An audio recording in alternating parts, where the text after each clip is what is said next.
Hey guys, welcome to another video in our Ask a Makeup Artist series where I answer questions that you have for the pros about your skin and your makeup. I'm Sarah. I'm the founder and CEO of Clover by CLOVE HALLOw, a professional makeup artist and a certified skin specialist.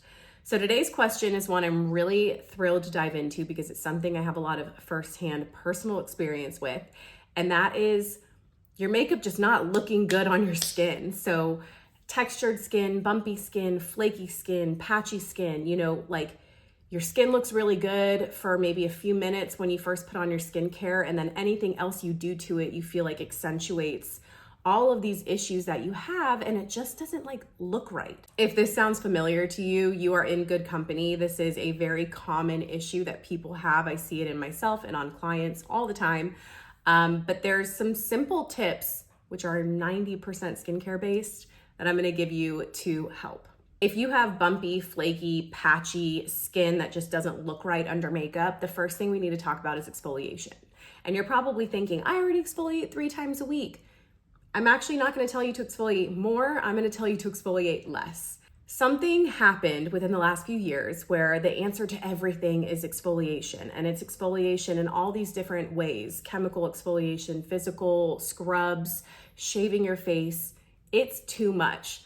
We have a very delicate skin barrier, and a lot of that bumpiness, the texture, the patchiness, the flaking is from skin damage.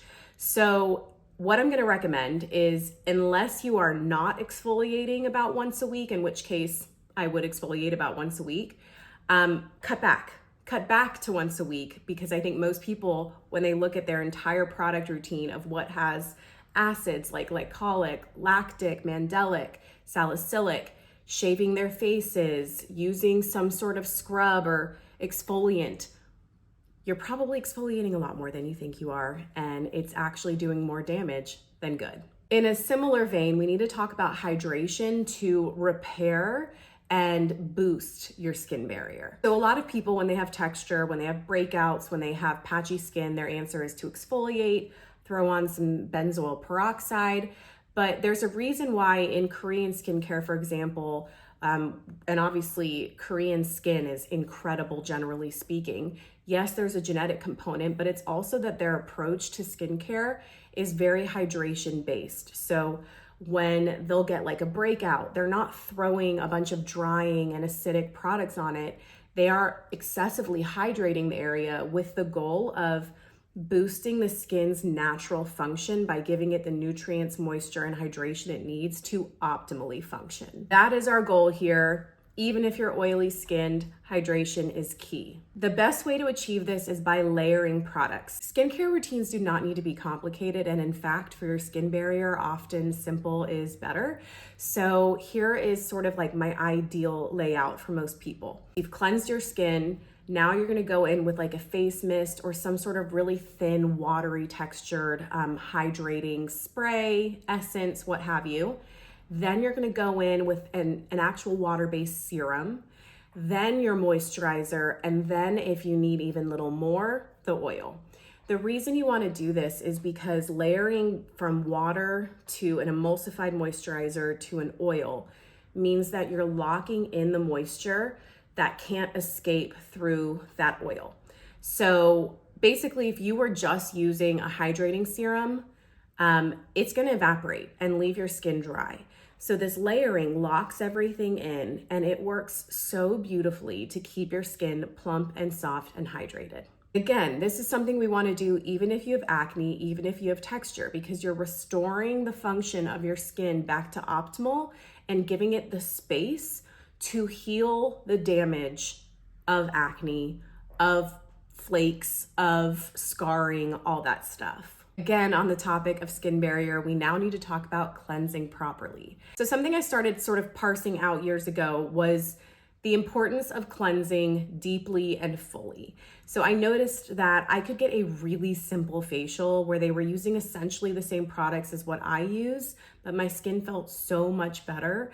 And I realized the main difference between what I was doing at home and what they were doing in their studios and spas is a deep cleanse. So I'm just gonna say this: if you are wearing makeup, and especially if you are wearing SPF, not only should you probably be double cleansing, but each of those cleanses needs to take 20 to 30 seconds. I know from experience with clients, with my friends, and even on myself, it's very easy to do a 10-second single cleanse and be like, yep, that's good.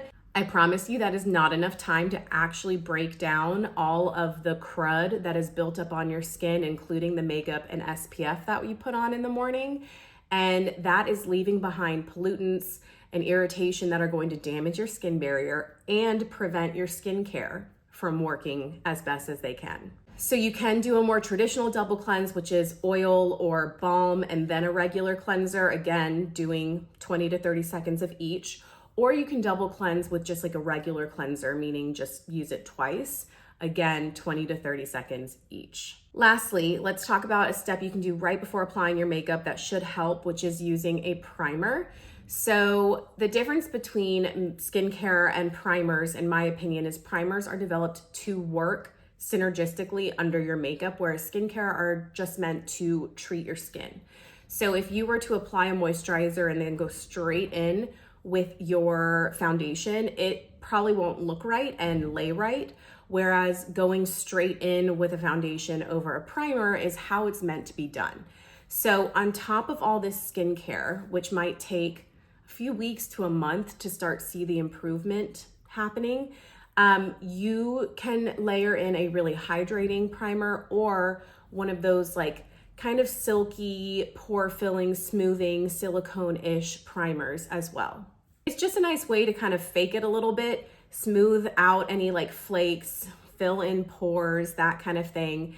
And it can really help bridge the gap while your skincare does its thing. And even still for like special events, I use primer, although my day-to-day life, I don't use primer as much because I'm very happy with my skin. So those are my main tips. I do just want to say on like a personal note, there have been times where my skin has gotten so out of control with flaking, being patchy, bumpy, and I felt like I literally tried everything. I was doing what everyone told me to do. So I finally went to a facialist. I put it off for so long being like, I don't have the time, I don't have the money. And seeing a professional really cannot be understated in terms of getting the results that you want. So if you feel like you've hit a wall, I would go see a facialist. If it's something severe, I would see a dermatologist, or both. But I really just cannot say enough good things. Me personally, I love a hydrofacial. I love a dermaplaning, exfoliating facial. Those things just really reset my skin and I notice a huge difference. So yeah, I hope this video was helpful to you. Like I said, it's something that is very near and dear to my heart because I have dealt with this many times on myself and on clients. And I hope that you found these tips helpful. If you have any questions, you can ask them below and I will answer.